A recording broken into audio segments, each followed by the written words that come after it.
En 1947, on sort à peine de la guerre la plus atroce, le traumatisme est encore vif, la mode féminine est devenue sobre, utilitaire, kaki. Dior va réinjecter du rose et de la fantaisie dans tout ça.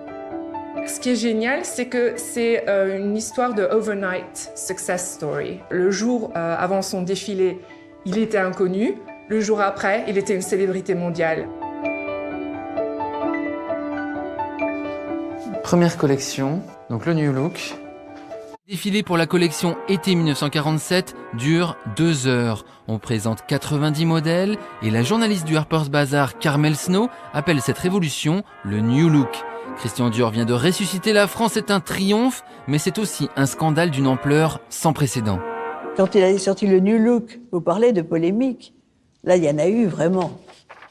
On a traité de tout. L'origine du scandale, ces jupes très très larges, très amples. Et pourquoi ça a choqué les gens? Parce qu'on était dans une époque où il y avait encore les rations.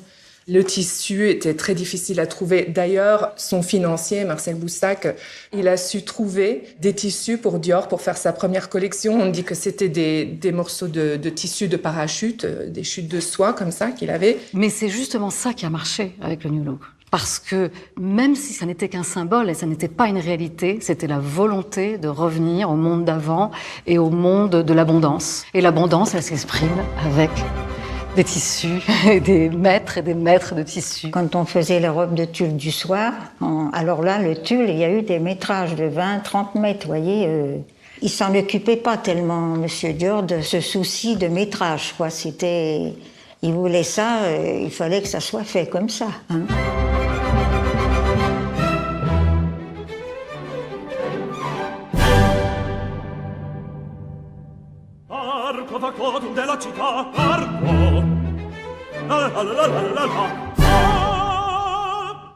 Et puis, tout d'un coup, ça a été l'explosion de féminité. Tout ça, c'était sur jupon. Donc, en réalité, quand vous vous preniez, ça balançait. C'était ravissant.